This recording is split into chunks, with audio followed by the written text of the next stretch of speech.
Welcome, everybody. So please put in the chat any questions that you have.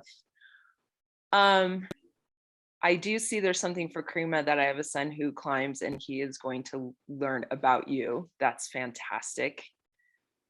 Everyone needs to learn about you all. Well, I'll ask a question. I have a really great question. And if we want to, we'll just kind of start by, Debora, why don't you go first? Was nature the first thing you went to in search of your healing?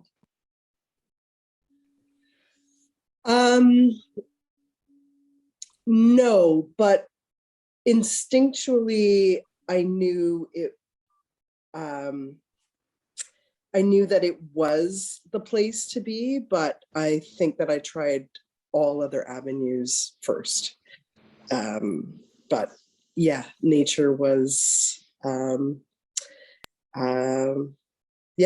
nature was the magic key for me, for sure. That's fantastic. Thank you. How about Kareemah? Would you like to answer that? Was nature the first thing you went to in search of your healing? I think that being someone who, grows up in a major city, I think people don't realize that going outside is always the therapy that we're given. Either your mother would like, can you just go outside? Go do something with yourself. So I think it's just innate nature for me to think about going outside as the alternative form of therapy. Maybe not in as deep as a way as I realized in the beginning, but you're in an apartment building, you're like, I need some, you need to go outside. Like, you can't stay in the whole time. So that's just a thought process for that. But as far as deep as I took it going to Colorado Mountain School, learning to climb, all that stuff like that was a different journey, than just simply just going outside. I think I also grew up in general. Yeah. Nature, I think nature was first. I think nature was always first before I knew it was first. I think that's the best answer to give it. I love that answer. And when we met and we talked, it was so amazing to hear about like you growing up in New York City, and you just told me about all these things you did. I'm like, you did more than a girl from Nebraska like me has done in nature. And it's really, really impressive. I love that. Tracy, how about you? The same question. Was nature the first thing you went to in search of healing?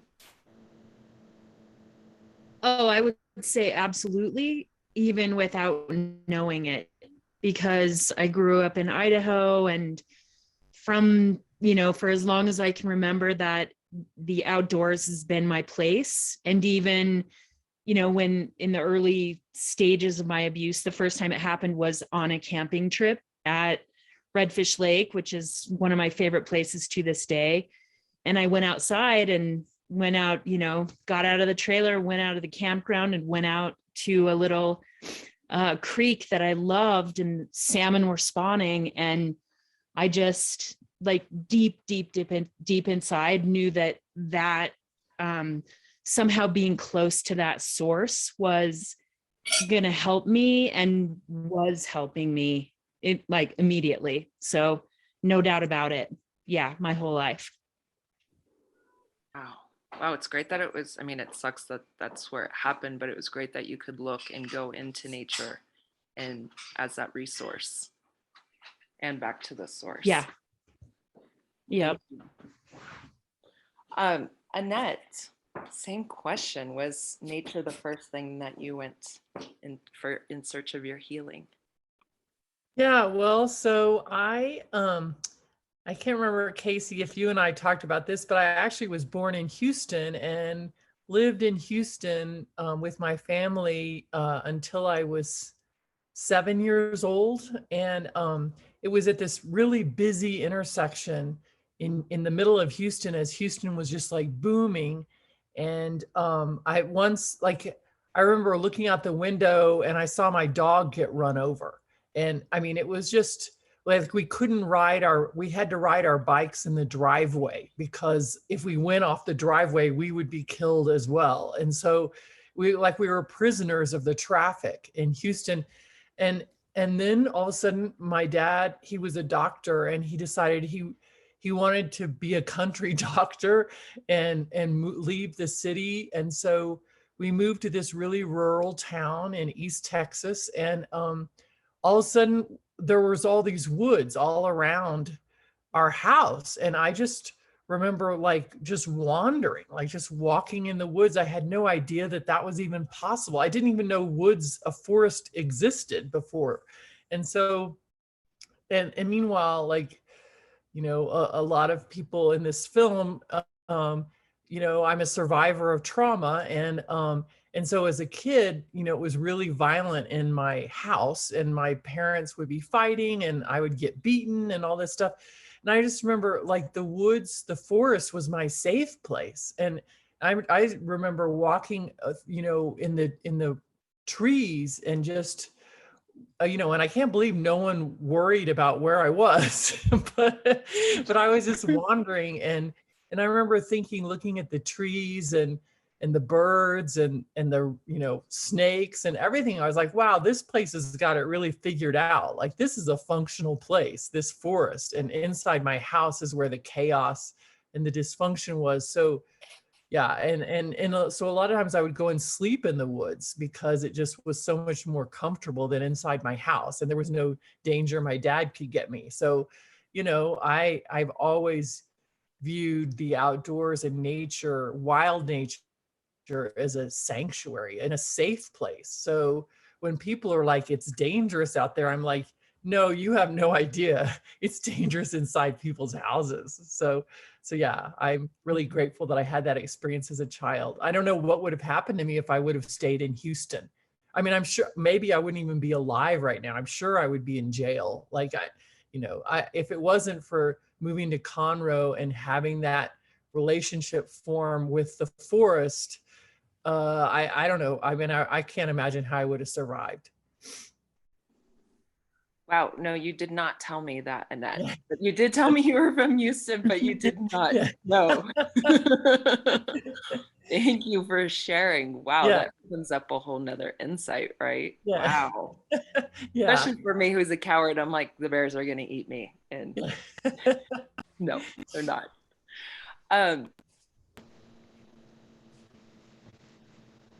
Sorry, I just muted myself. Apologize. Again, technology. Josie, I'd love for you to answer that. Was nature the first thing that you went to in search of healing? Yeah, I would say that it was.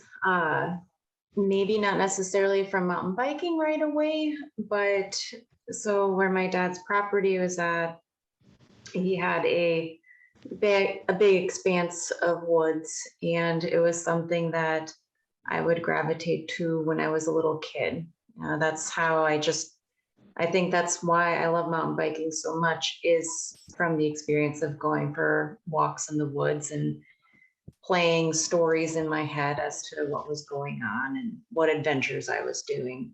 And I did spend some time after his passing, amongst all of the other stuff that I had to deal with, making time to go out and just go for walks and see like where the tree that he had his old deer stand in was, and just basically re-explore. And I actually found a couple places that I had never found when I was a kid, which was really cool. And just being able to have that connection with him, the outdoors and such, as painful as it was at first, it really was the main thing that kept me going through all of the BS that I had to go through.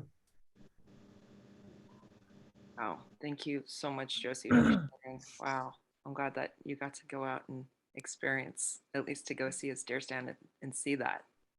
That's got to be comforting. I do have a question, and I would like to go to Debora. I kind of want to go around again because actually me first. I know, I'm going back. I'm putting you on the spot, Debora. And well, it is kind of not the best because you came in at the last part. So actually, I'm going to ask you a different question, and then I'll ask you the one, but my cousin Jill just came up with some really great questions. The one that I want to ask you all is, how much of each other do you see in each other's stories? I think that is a phenomenal question. I'd love to ask that. But Debora, you kind of came in at the last bit. Yeah, So I really wish I'd seen it. That's okay. That's okay. I know. I'm just glad you're here now. That's super important. So I'm going to ask you a different question. And nature, is nature where is still your healing point, or are you finding healing in things you've done or are doing? That's for you, Debora. Well, it's really interesting that you asked this question because nature is the place that I go to now. It has become, for lack of better words, like my church. It's the place where I go to find that flow state, where anything that I'm going through just fades away. And for me, my sport is mountain biking, and well, just being in the mountains and hiking, and it's like everything else just like falls away. And the reason why I think it's really interesting that you asked this question is because there is this mountain bike component company, Shimano. They make these little documentary films called Shimano Originals. And what happened was, after you and I spoke, I was in this car accident and I had a head injury, and I'm not sure if it was actually during or after. And it's the place that I went to for my healing. So the healing of having a concussion was actually being in nature and being on my bike and being one. So what I learned from my mother's death and doing life cycle project, I learned that nature is my place, and that continues to always show up for me no matter what I'm doing. It's where I go. Wow, that's really beautiful to hear. And I'm glad to hear that. Like, nature just doesn't die off unless we kill it off, unfortunately. Right? Yeah. It's not killed off, right? No. Actually, I do love that question. Kareemah, I would love to ask you that question as well. I want to ask the other question too, but I really love, is nature still your healing point? And are you finding healing in the things that you've done or what you're doing? Absolutely. I mean, especially during the past year for me, I think because I'm always so busy, I'm in school right now. I travel for work a lot, as we now know, since I'm now in LA as of this morning, and I was in Russia 2 weeks ago. So that can wear on you. And then, within my job, I'm creating access to the outdoors too. And so it's even more so for work-life balance when your work your activity that you use to unrelease also becomes your work. You have to kind of make space for all of that.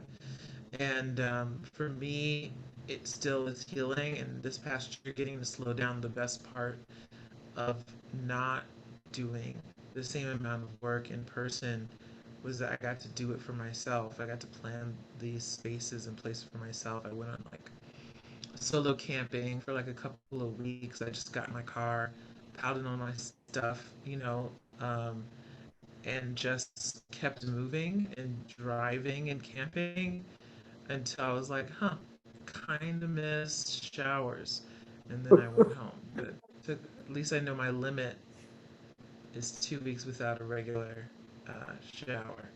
Um, so, and it really centered me because, if you're on lockdown, especially the way New York City was, and living alone, it really, mentally took a bearing on you.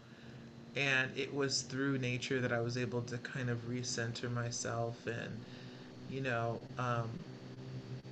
I would say take care of myself in a much healthier way than the first couple of months of it, which was a lot of baking. So this was a lot healthier way to do that for sure. That's amazing. Yes, I think that is a lot healthier. And I'm like you, Karima. 2 weeks. 2 weeks is my head starts itching. I'm like, okay, I got to take a shower. Okay, that's my limit. Thank you for sharing, Tracy. I would love to ask you that same question. Do you continue to find healing within nature, and how, or what are you doing to find that healing?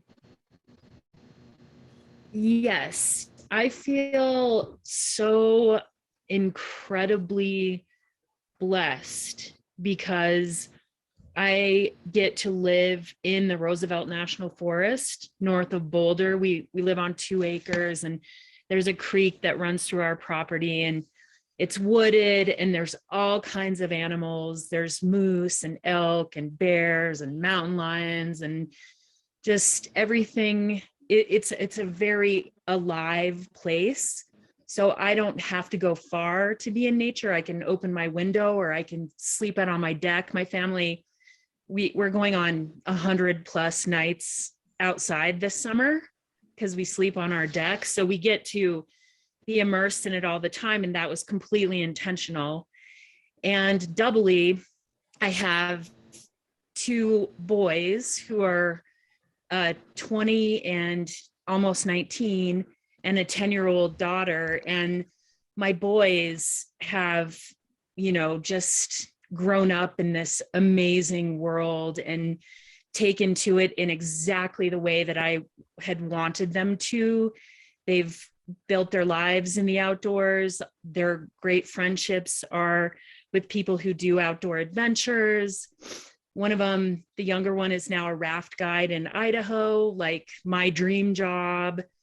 And the older one, I've traveled with both of them actually all over the place and done just such amazing outdoor adventures with them. And now I have this little girl, which, as you can imagine, is, in some ways like more poignant than the boys, even though I love them like as much as I possibly could. But having a little girl and getting to share all of these things with her and watch her grow up to be a skier and everything that I wanted to be when I was a kid, and have her be able to do that without the disadvantages that I had is it's like watching myself go out into the world unencumbered and into the very world that I love the most. So every single day I feel, by design, I get to be in the place that makes me feel most centered and loved and protected.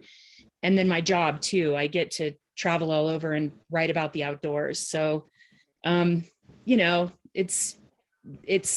it's been completely organic and also completely orchestrated that we get to be in nature all the time, and it heals me and takes care of me every day. I think I have to say that was so amazing to come visit you and your family and to meet your kids and to see where you live. And Tracy got on a bike and like went out from her driveway and hit a trail. And then seeing your kids, like, yeah, it was really beautiful. That was like such a highlight to experience. And I'm quite a bit jealous. I think you should adopt me, Tracy. I would love that. Well, I'm glad to hear that. In our place, like I have a studio on my property, and I'm always welcoming people if you want to come and check it out and come to visit Colorado, come stay with my family. Anyone. I highly recommend it. I would love to ask this question to Annette as well. Please, do you continue to find healing, and how? Yeah, I like Tracy, I don't think my location is nearly as awesome as Tracy, but I live in Cortez, Colorado, and sort of like a rule of my life has been, like, at least since middle age, has been I can't survive unless I'm walking distance from a trail from my house. Like I can't like if I have to get in a car and like I need to be surrounded by public land. And so I live in a place where, you know, I have access to lots and lots of mountains and trails and canyons and all that. So I guess and I just need that like every day. And one example of how and how essential this access to nature is just recently, and you know this, Casey, I told you my dog Sunny, who I love so much. She was almost 16 years old, and I had to put her down, and she was the dog that was with me through all the PTSD stuff, like through the trauma. She was like right next to me, and I don't know how I could have gotten through it without her by my side. And so losing Sunny was really hard. And so after she passed, I was in so much pain, like an incredible amount of pain. And I couldn't stay inside. Like all I could do was be outside and walk. And like I was hiking, like this sounds insane, but I would be hiking like 15 to 20 miles a day, like to the point where my shoes had holes in them. And I mean, I think I figured I like hiked a couple hundred miles or something.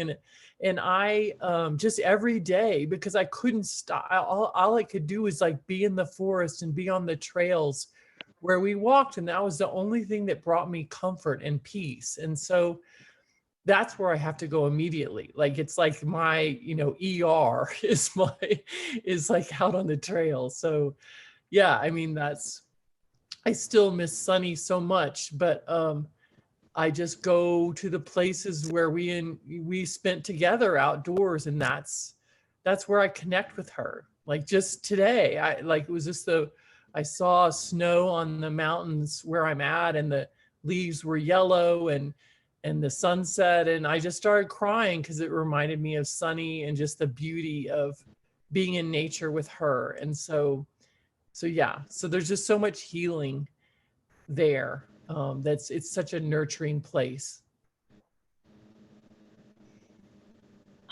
And I am so sorry for your loss of Sunny. Yeah. And thank you for sharing.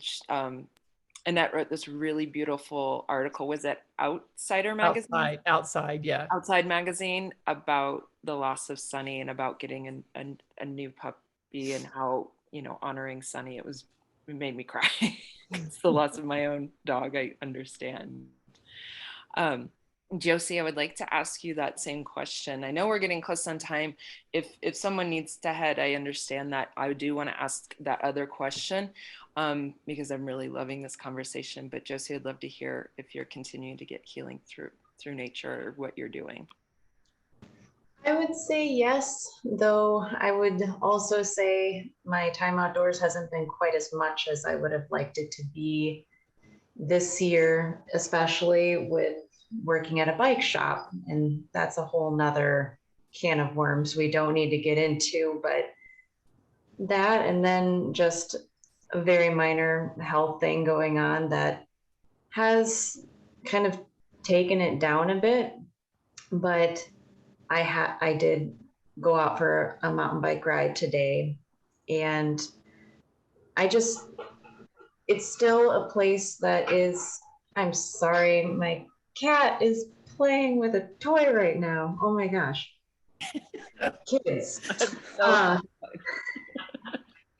But just one of the things that I took away from the ride today, oh my gosh, this is embarrassing. But I wanted to take time to kind of go back to what I really enjoyed doing when I first started mountain biking, which was, you know, take pictures of whatever I enjoyed taking pictures of. And I broke out the GoPro again, and I might make just like a short fall edit riding the local trails in town. But just being able to get outside when I feel like I can, and just putting more focus back onto what made mountain biking enjoyable for me in the first place, I think was something that I really thought about over the past 24 hours. with my mountain biking journey, there's been many facets, and just kind of go back to the start, if you will. And that's what I'm looking forward to for next year, and planning a mountain bike trip to Copper Harbor again. And I would say Copper Harbor, the trip that we took in 2020, was just a very healing experience, unlike anything that I had ever experienced biking locally in the trails in Decorah. So I'm very excited to go back and to kind of redo it, spend more days there, and also eat all of the scones that I could ever want. That sounds amazing. I love that. Thank you for sharing. I know it's been a tough year with the bike shop and the bike industry, which you're right, that's a whole nother can of worms that we don't need to get into. I did put everyone's contact information, and it looks like my links are not linked. So I will, on a follow-up email, I will send those out. I apologize because that really sucks. I want to share that with everyone. Real final quick question. Please take your time if you'd like. I know if people have to go, they have to go, but how do you see yourself and everyone else's stories? Why don't we, Josie, would you want to start? We'll kind of go back the other way. Okay. So the story that I would say hit me the hardest, or I felt the most resonance with, was Tracy's story, from the concept that when I was 4, I had my oldest stepbrother sexually abused me twice. And it was one of those situations where at that age, I didn't really know how to comprehend what was going on, other than something happened that shouldn't have happened. I was really fortunate that when I got to the point that I was brave enough to say anything to my mom, she took it seriously. But the shortened version of the long story would be, nothing happened to my stepbrother, and it's like his stepdad didn't take me, and it was just those things where it's kind of like, well, it's a swept under the rug sort of thing. Like, it happened, but you try and live life pretending like it didn't. I never went to therapy or anything. And this year, some of what I tried to do too is, so much of my life has been bike centric that I wanted to work on other aspects of my life. And I ended up taking a course called Woman Ignited. And then with that course, it was talking about offenses, like, what was your first offense? And that's the very first one that I could think of was, at that age, that was something that essentially scarred me. I was afraid of him for a long time. And he kind of went through life acting like nothing had ever happened. It was really bizarre. And then he was gone. When he was 18, he got kicked out of the house. He threw a party when my parents were gone, so that he was out. Well, with the first offense, with some of the people that I had talked with afterwards, when I wrote about it, they're like, why don't you share this letter with him? And I'm friends with him on Facebook. And it's one of those situations, I don't know why, it's just, you do that conscious, like, okay, you're family, I'll friend you, and that sort of thing. So I ended up writing him a Facebook message. And when I hit enter, I'm just like, holy crap, I did that. I can't believe I did it. And I waited and waited and waited, nothing happened. I saw that he saw the message. I'm like, okay, this is going to be interesting. Then it was a few hours later, he ended up responding. And one of the questions I'd asked him, and I feel like it was a situation where now was the appropriate time, because with thinking and realizing he has a daughter of his own now. And how would he feel if something happened to her at the same age that he did and what he did to me? And it was not a really resolved conversation. He said that he had to think a lot about what I had said, and if I ever wanted to meet in person sometime to talk about it, he would be open to it. And I basically left it at that. I didn't say anything to him afterwards, and I'm content at the moment finally getting off my chest what's been hanging there for a very long time. And I guess there's one small part of me that's really hoping that he just feels like constantly a little nagging in the back of his head, like, will she message me again? Just keep him on his toes a little bit. You know, how I felt so many years of my life. Will I get in touch with him again? I'm not sure. But at this point, it's like, I said my piece. I don't know that I really want to hear what he has to say, but he at least had to read what I said. And that's that bit. Thank you so much, Josie, for opening up and allowing for that in this space and being so vulnerable. I really commend you for that. That's amazing. And I appreciate that. And again, our stories, telling our stories, even how difficult and hard, like all these stories are so hard, but they're part of life, right? You know, it's just part of it. So thank you so much deeply for sharing that. Yeah. Annette, I would love to go to you. I think, are you next? I don't know who's next. Yeah. I'm just really moved by what Josie said. Yeah, I guess, yeah, I mean, everyone, you know, like we're all sisters in terms of being self-actualized women, but also not daunted by hardship. And I guess, you know, there's that, what is it, kintsugi, that Japanese term for when a pot breaks and then it's put back together with golden lacquer, and then it makes it, you know, more beautiful than if it had never been broken. And I feel like I do wonder, and I think it's awesome what Tracy said about her daughter, to like see what it's like to be a girl who grows up in a wonderful home and, you know, without all those things that, you know, that we went through. But on the other hand, yeah, to be a person who's kind of gone through all that, and it makes us more complex, I think. And so what I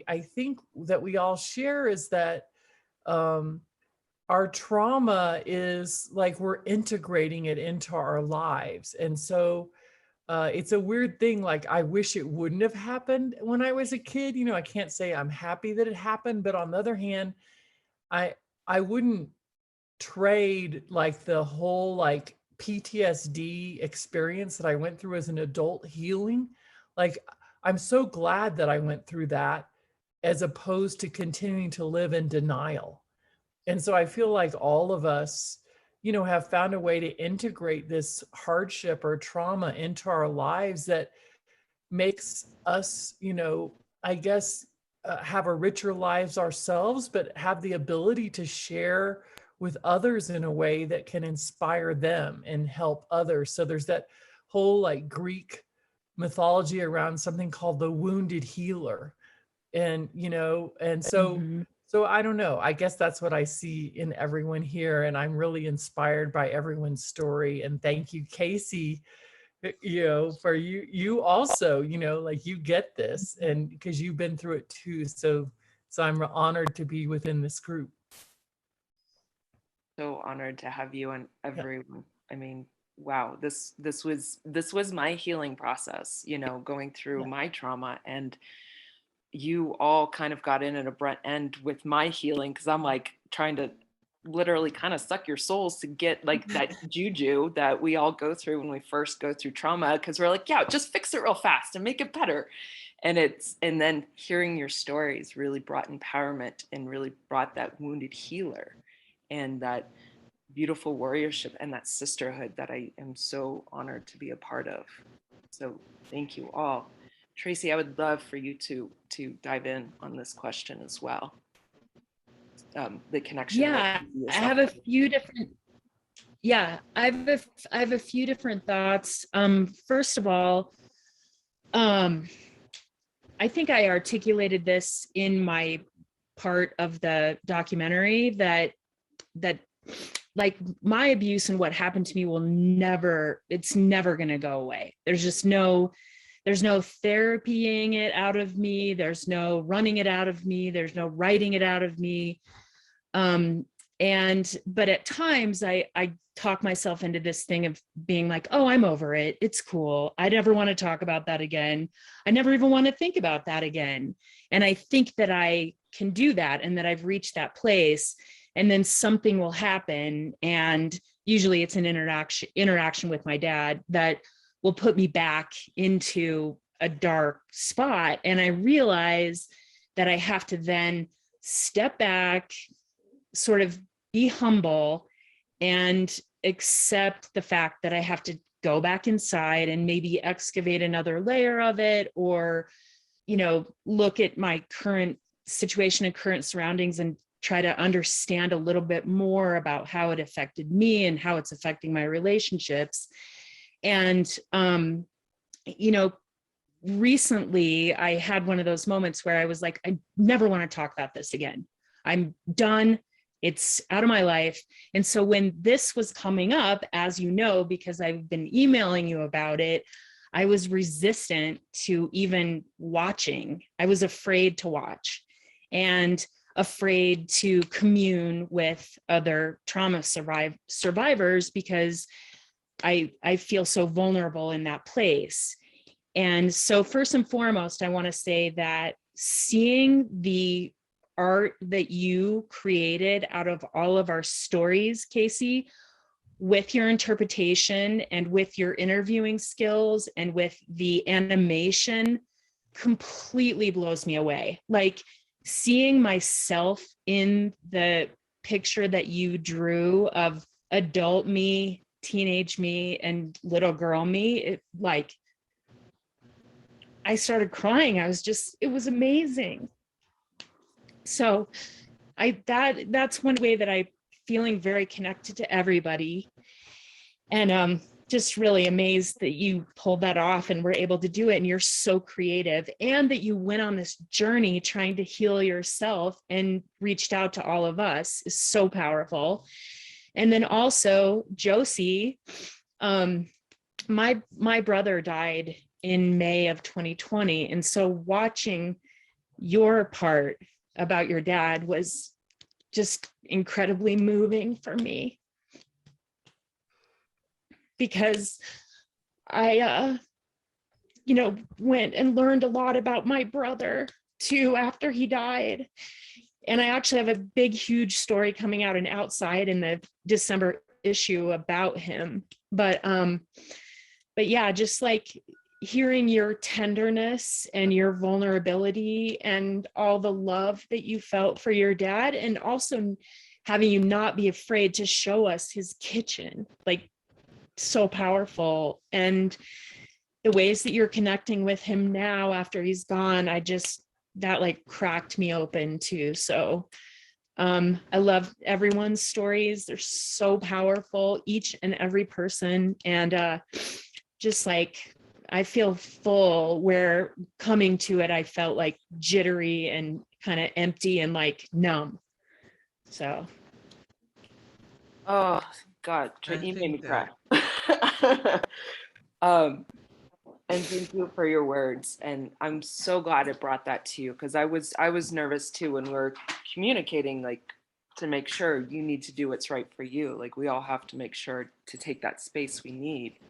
And I was so thrilled to see you. And when I saw your message pop up that you're like, this is so great, and that you can find the healing within this, that's like, honestly, I mean, I'm so glad everyone else is here, but I don't care what anyone else thinks. I just care about the women in this film, what you all think about it, because you're my heroes, and you're allowing me to amplify your voice. And that's such a huge honor. So I really appreciate that. Thank you. Oh my gosh. And I really put makeup on today, and so it's really gonna go down. Oh, and I got it. Desert allergies too, right? Kareemah, I would love for you to, I mean, how can you follow up with that? But I would love to hear your connection with the others in the story as well. That would be wonderful. Thank you, Tracy. Well, as a cancer survivor, I connected with our swimmer first, actually. So, you know, I understand the similar journey, that our families thought we were crazy for doing this extreme thing. Like we were having the survivor's guilt that comes with it. There were people, because young adults with cancer is a totally different journey than someone who's older or even a small child, because you know when you're receiving their treatment they'll tell you, oh, you most likely won't have any children with this treatment, but we'll save your life. Or you know, like there's just so many aspects of it, and especially in America, if you're a certain age in your 20s, you're covered underneath your parents' health insurance, and you 1 year over into 25 and you're not. So it's a very interesting journey on that aspect, and I know that she didn't get to say all of that. But I connected with her, especially in that journey of recovery, both mentally and physically. Um, and just kind of learning. It's almost like a baptism when you're a cancer survivor. So you like come out a totally different person. Your body chemistry is changed by the treatment too, which you know they don't quite prepare you for that either. Things don't taste the same. Your hair doesn't grow back the same. Like you know, like it's a whole bunch of stuff that you'll deal with for the rest of your life. Um, and so I greatly connected with that. Um, and you know, personally, you know, my life is ever evolving. So even looking at my particular section of it, I feel like, oh, there's so much I didn't say, you know, like I didn't touch on this or that, you know, and then also seeing how I find your production, your editing, because you know I felt like our time was short, and then to see what came of it, with everything together and editing your own personal story, I feel like the production value was very good, and kind of helped move things along. I feel like you know there was this certain aspect of the narration that kind of connected and interwove, you know, seven totally completely different people as in being in one spirit, which I really appreciated. Thank you for saying that. That's so beautiful. One spirit. Wow. Wow. And that's amazing. It's so beautiful. And you know, you're right. Our time together was so short. And you know, it was like an hour and a half. And what was crazy is I had all this, and that's with pretty much everyone in the film. It was this really fast, super intense hour. And then everyone had such beautiful stories and said so much. Like I wanted to put the whole hour, you know, like almost unedited this conversation because it was so beautiful. And then it was so painful, and it was a struggle to condense that into 15 minutes. But I'm really proud of how it turned out, and I'm really glad that you see that too, Kareemah. Thank you. And seeing yourself in Allie, and I didn't even put that together, that the difference between a young adult survivor versus a child or an adult, that is a huge difference. Allie did mention that too. They said she'd never be able to have children, and then she had children because they don't know. You know, you don't know with young adult cancer what's really going to happen, right? Debora, I know that you didn't get to see everyone's story, but I know that you can feel the energy and that you are a part of this. I would love to see your insight, just as maybe in the sisterhood of the warriorship of like kind of the wounded healer. And if you do resonate, even just by having this conversation with what everyone else is saying.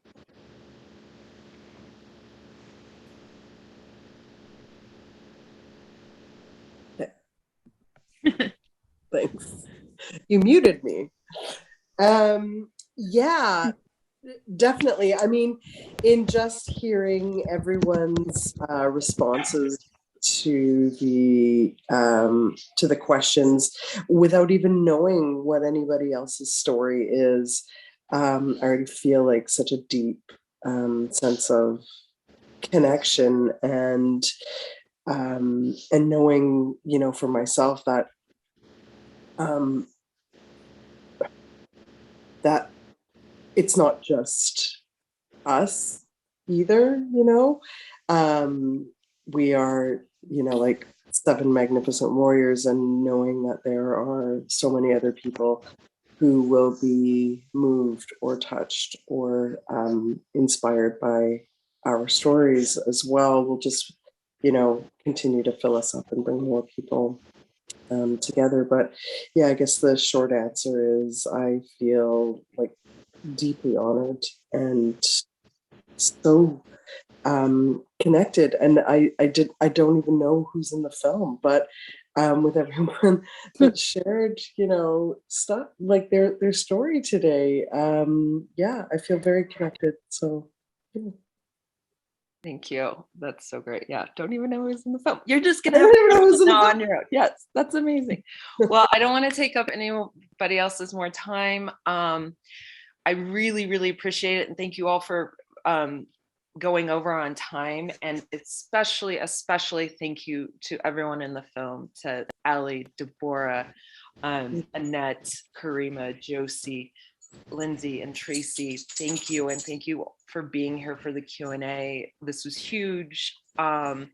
And I will send up a follow-up email with everyone's contact info. I'm so sorry. Again, I can make a film, but I can't do links in chat. I apologize. I'm Zoom illiterate, so I apologize. Thank you, everyone. And yeah, if anyone wants to host a screening with your community, please let me know. I would love to do that.